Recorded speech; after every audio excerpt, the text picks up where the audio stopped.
Hello everyone, AKS IAS main section of free initiative ki swagatam. This is Santosh Koka. Last 2 days నుంచి మనం videos upload చేసుకోలేదు. కొంత app update అవ్వడం వల్ల కొన్ని అసైన్మెంట్స్ అనేవి డిస్ప్లే అవ్వకపోవడం అనేది జరిగింది. మెమరీ అనేది ట్రాక్ అవుతుంది. సో మీన్ వైల్ ఆన్సర్స్ అనేవి చూపించకుండా మనం జస్ట్ ఎక్స్ప్లెనేషన్ పార్ట్ అనేది ఇన్ బిట్వీన్ గ్యాప్స్ రాకుండా వీడియోస్ అనేవి అప్లోడ్ చేసుకోవచ్చు. సో ఎనీహౌ 2 days గ్యాప్ వచ్చింది, దాన్ని కవర్ చేసి మనం ఈ రోజు నుంచి ఓన్లీ ఎక్స్ప్లెనేషన్ పార్ట్ తో వీడియోస్ అయితే అప్లోడ్ చేసుకుందాం. ఆన్సర్స్ అనేవి మీరు రాస్తూ ఉండండి. నేను ఆఫ్టర్ అప్డేటింగ్ యాప్ కంప్లీట్ గా మనకి మెమరీ అనేది ట్రాక్ అయిన తర్వాత నేను ఎవాల్యుయేట్ చేస్తాను ఆన్సర్స్. Don't worry.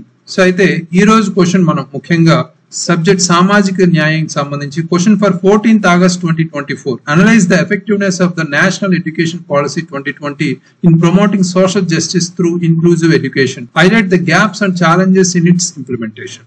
సమ్మిళిత విద్య ద్వారా సామాజిక న్యాయాన్ని ప్రోత్సహించడంలో జాతీయ విద్యా విధానం 2020 యొక్క ప్రభావాన్ని విశ్లేషించండి. దాని అమలులో అంతరాలు మరియు సవాళ్లను స్పష్టం చేయండి అని ఇచ్చారు. సో ఇక్కడ మన ఆన్సర్ రాసే ముందు మనం చేయాల్సిన 3 steps బిఫోర్ రైటింగ్ ఆన్సర్ అనేది కంపల్సరీ ఫాలో అవ్వాలి. దీనివల్ల మనం టైం ఎక్కువ మేనేజ్ చేసుకోగలం. రైట్, క్వశ్చన్ రీడింగ్ అనేది 1 నిమిషంలో మనం ఇక్కడ మొత్తం టాపిక్ ఏంటి, ఎన్ని పార్ట్స్ ఉన్నాయి, ఇవన్నీ ఐడెంటిఫై చేయడానికి దీన్ని మనం చూసుకోవాలి. రైట్, నేషనల్ ఎడ్యుకేషన్ పాలసీ 2020 అంటే మనకు ఉన్న జాతీయ విద్యా విధానం 2020కి సంబంధించి వెరీ వెరీ ఇంపార్టెంట్ ఇది. సో దీనికి సంబంధించి మనం చూసుకుంటే ఎన్ని పార్ట్స్ లో ఇచ్చారు అనేది చూస్తే 2 parts లో ఇచ్చారు. ఫస్ట్ మనకి విశ్లేషణ ప్రకారం అంటే అది సమ్మిళిత విద్య ద్వారా సామాజిక న్యాయాన్ని ఎలా ప్రోత్సహిస్తుందో ప్రభావం విశ్లేషించమన్నారు. సెకండ్ పార్ట్ లో దాని అమలులో అంతరాలు సవాళ్లు అడిగారు. Right, so question tags observe చేస్తే అనలైజ్ అనేది ఇక్కడ ముఖ్యంగా విశ్లేషణ అంటే ఏం చేయాలి, మనం పాజిటివ్స్ అండ్ నెగిటివ్స్ కూడా మనం రాయాలి. ఇంపార్టెంట్ ఫ్యాక్ట్స్ ఎగ్జాంపుల్స్ తో. రైట్, ఆల్రెడీ ఇలాంటి క్వశ్చన్ ట్యాగ్స్ తో మనం 15 క్వశ్చన్స్ ట్యాగ్స్ తో మనం ఒక వీడియో అనేది అప్లోడ్ చేసుకున్నాం. ఎవరైనా చూడకపోతే చూడండి, అది చూస్తే మనకి ఏ క్వశ్చన్ అయినా ఎలా రాయాలని తెలుస్తుంది. రైట్, సో నెక్స్ట్ పార్ట్ లో చూసుకుంటే మనకి ఇక్కడ దాని అమలులో అంతరాలు మరియు సవాళ్లను స్పష్టం చేయండి. హైలైట్ అన్నారు. సో హైలైట్ అంటే అంత ఇంపార్టెంట్ కీవర్డ్ ఏం కాదు, జస్ట్ హైలైట్ అంటే ఇంపార్టెంట్ ఆస్పెక్ట్స్ లేదా పాయింట్స్ రాస్తే సరిపోతుంది. రైట్, అదే ఇక్కడ మేజర్ మ్యాటర్. నెక్స్ట్ కీవర్డ్స్ అనేవి అర్థం చేసుకుంటే ఎఫెక్టివ్నెస్ అంటే ప్రభావం అనేది ఫస్ట్ కీవర్డ్ గా మనం తీసుకోవచ్చు. నెక్స్ట్ మనం in promoting social justice through inclusive education అన్నారు. రైట్, సో అది కూడా ఇక్కడ ఇంపార్టెంట్. జనరల్ గా నేషనల్ ఎడ్యుకేషన్ పాలసీ 2020 అంటే ఏ పాయింట్స్ అయినా రాయొచ్చు, బట్ ప్రమోటింగ్ సోషల్ జస్టిస్ సామాజిక న్యాయం సంబంధించి ఇంక్లూజివ్ ఎడ్యుకేషన్ ద్వారా అన్నట్టు సమ్మిళిత విద్య ద్వారా అని ఇచ్చారు. అవి కూడా important keyword. Each and every word అనేది చాలా ఇంపార్టెంట్ క్వశ్చన్ లో. అది మనం చదివి అర్థం చేసుకుని అప్పుడు రాయడానికి మనం స్టార్ట్ చేయాలి. దాని అమలులో అంతరాలు మరియు సవాళ్లను స్పష్టం చేయండి అన్నారు. అంతరాలన్న సవాళ్ళన్న ఆల్మోస్ట్ 2 ఒకటే కాబట్టి 2 ఒక సబ్ హెడ్డింగ్ చాలు. దీనికి సంబంధించి పరిష్కారాలు మనం అవసరమైన చర్యలు ఫైనల్ గా ముగింపు ముందు కంపల్సరీ రాస్తాం. ప్రతి క్వశ్చన్ కి రాస్తాం. Right, just simple. Next brain storming లో చూసుకుంటే దీనికి 1 నిమిషం కేటాయించి మనం కళ్ళు మూసుకుని ఈ పర్టికులర్ టాపిక్ కి ఏ అంశాలు ఉన్నాయనేది మనం రీకాల్ చేసుకుంటాం. అదే దీని ఎక్సర్సైజ్.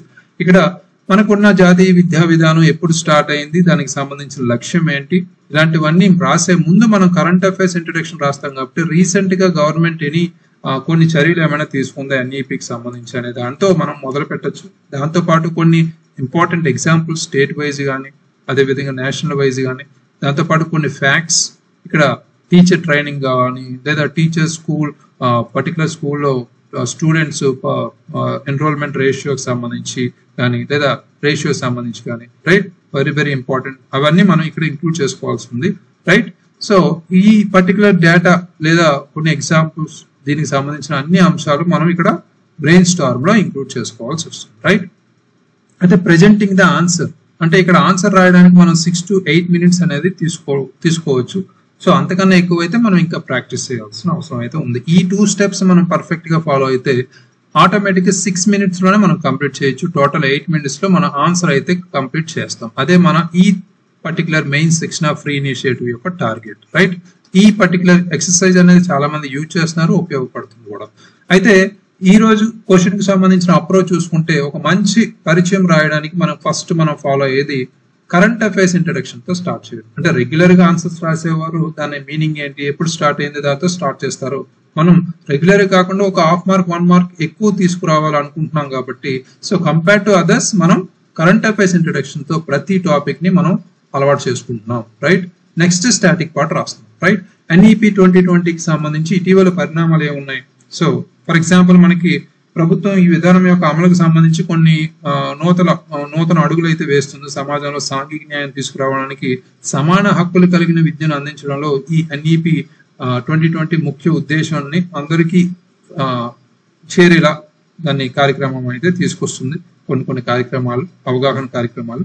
ఈ విధానం యొక్క మేజర్ గా మనం మాట్లాడుకుంటే బ్యాక్గ్రౌండ్ లో పార్ట్ లో మనం ముఖ్యంగా చెప్పాలంటే ఇక్కడ NEP 2020కి సంబంధించి మాట్లాడుకుంటే 21వ శతాబ్దంలో మొదటి విద్యా విధానంగా చెప్పవచ్చు. అంత ప్రీవియస్ గా మనకి 1986 విధానం అనేది ఉంది, రైట్? ఇది కూడా మనం ఇక్కడ ఆన్సర్ లో కనిపించాలి. ఇలాంటి కీవర్డ్స్ కనిపిస్తేనే మనకి కంపేర్ టు అదర్స్ మనకి కొంత తేడా ఉంటుంది, రైట్?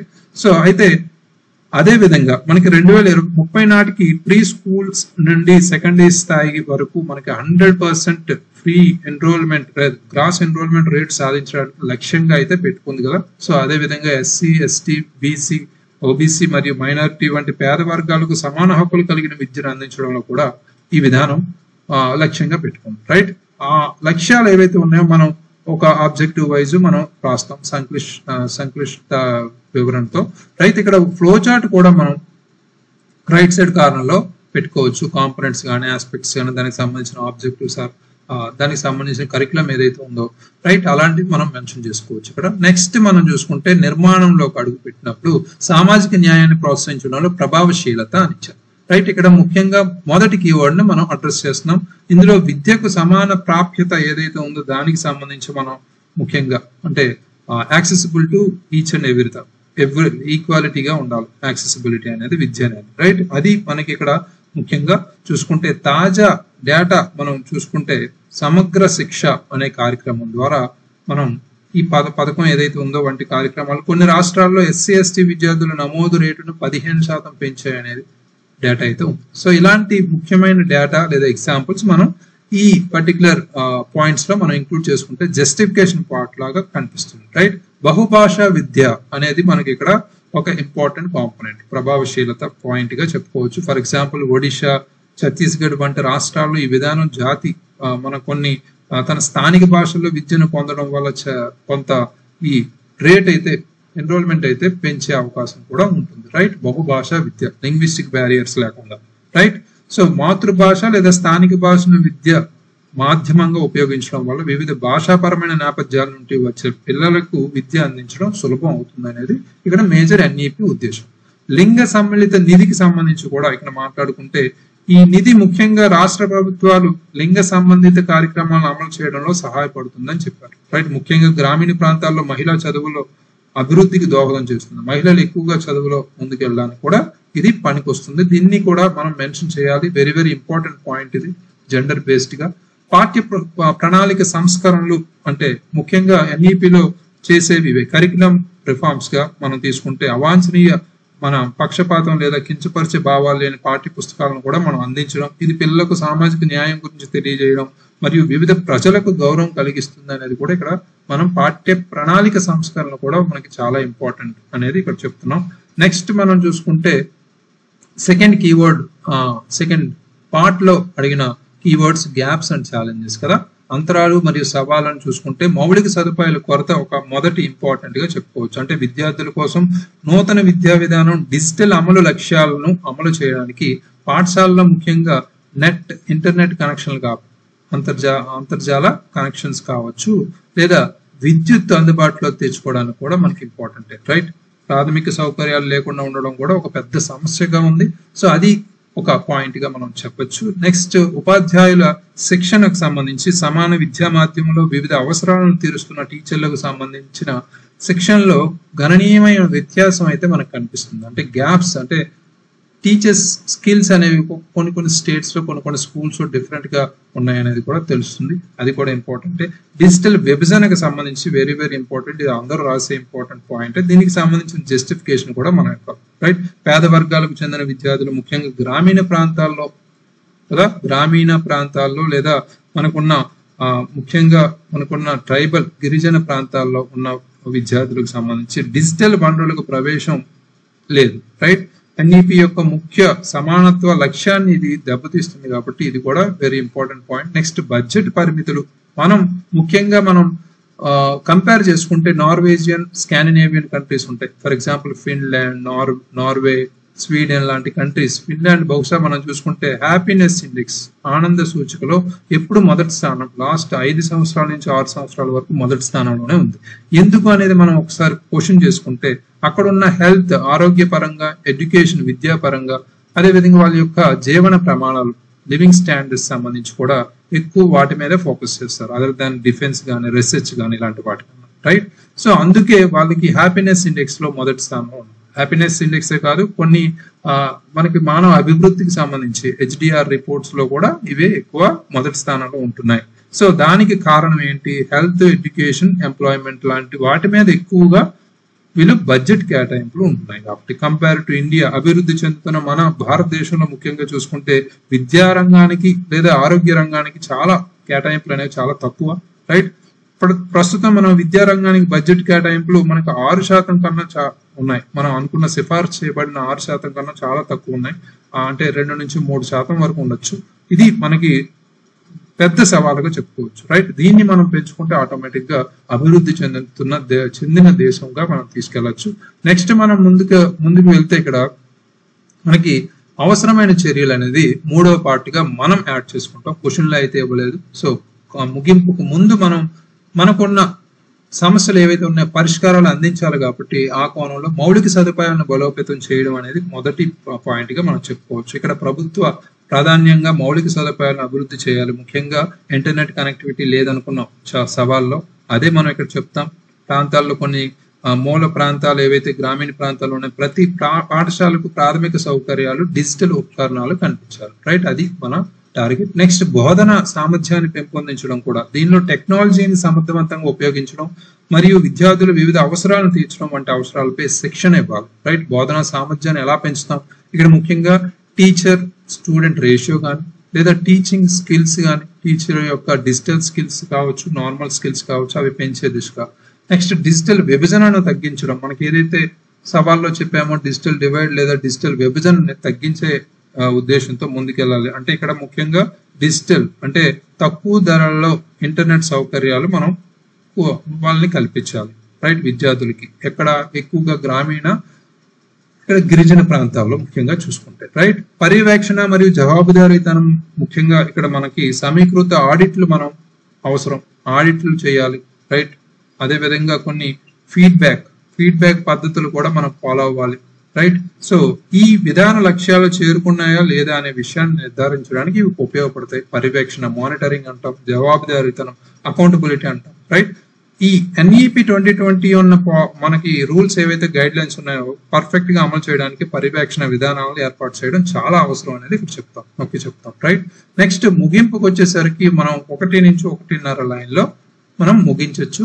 పైన చెప్పిన అవసరమైన చర్యలు ఫాలో అయితే సామాజిక ఆర్థిక నేపథ్యంతో సంబంధం లేకుండా ప్రతి బిడ్డకు లేదా విద్యార్థులకు సాధికారత కల్పించే సమానమైన మరియు సమగ్ర విద్యా వ్యవస్థకు NEP 2020 మూల స్తంభంగా ఉపయోగపడుతుంది అని చెప్పొచ్చు. లేదా మనం ఇక్కడ మనకున్న సుస్థిరాభివృద్ధి లక్ష్యం 4ని మనం విద్యకు సంబంధించి ఉంది కాబట్టి దాన్నైనా కనెక్ట్ చేసుకోవచ్చు కదా. సో ఇలా మనం ప్రాపర్ గా ఒక స్ట్రక్చరల్ గా మనకిచ్చిన క్వశ్చన్ ని కీవర్డ్స్ గా మనం డివైడ్ చేసుకుంటూ డిఫరెంట్ కీవర్డ్స్ గా డివైడ్ చేసుకోవడం, అదేవిధంగా క్వశ్చన్ ట్యాగ్స్ ఏం అడిగారు, అదేవిధంగా కీవర్డ్స్ ని అర్థం చేసుకుని ఏది ఫస్ట్ రాయాలి, ఒక ఫ్లోలో ఏది మిస్ అయింది ఇన్ బిట్వీన్, అది కూడా మనం ఒక 2 పాయింట్స్ లోనే చేర్చడం. అంటే ఫ్లో అనేది కరెక్ట్ గా ఉండేలా మనం చూసుకోవాలి ప్రతి పాయింట్ రైట్. అది మనం క్వశ్చన్ లో అడగకపోయినా మనం కంప్లీట్ ఆన్సర్, ఒక ఫుల్ ఫ్లెడ్జ్డ్ కంప్లీట్ ఆన్సర్ అనేది ప్రొవైడ్ చేయాలి రైట్. సో ఇది దీనికి perfect approach and structure right. దీన్ని ఫాలో అవ్వండి. అయితే ఈ రోజు రాసిన ఆన్సర్స్ మనం ఇందులో డిస్ప్లే చేయట్లేదు, ముందుగా చెప్తున్నట్టు యాప్ అప్డేట్ కారణంగా. సో త్వరలో మనం దాన్ని రిజాల్వ్ అవుతుంది, 1 రోజు లేదా 2 రోజుల్లో మనం అది విత్ డిస్ప్లేయింగ్ ఆన్సర్స్ అనేది మనం చేస్తాం రైట్. మెయిన్ సెక్షన్ డే 41 కి సంబంధించి question for 15th August 2024. Examine the impact of the Jal Jeevan mission on rural water supply in India. What are the key bottlenecks and how can they be overcome to achieve universal coverage? భారతదేశంలో గ్రామీణ నీటి సరఫరాపై జల జీవన machine ప్రభావాన్ని పరిశీలించండి. కీలక అడ్డంకులు ఏమిటి మరియు సార్వత్రిక వ్యాప్తిని సాధించడానికి వాటిని ఎలా అధిగమించవచ్చు అని ఇచ్చారు. రైట్, ఇది మనకి గవర్నెన్స్ పరిపాలన పరంగా మనం ఈ క్వశ్చన్ అయితే very very important. Jal Jeevan mission మీద మనకి కంపల్సరీ అప్కమింగ్ ఎగ్జామినేషన్ లో క్వశ్చన్స్ అయితే అడిగే ఛాన్స్ ఉంది. So focus on that. Answers రాసి పంపించండి, ఏకేఎస్ యాప్ లో అప్లోడ్ చేయండి. మనం నెక్స్ట్ 2 days లో అది వాల్యుయేట్స్ పంపిస్తాం. Thank you very much. All the very best.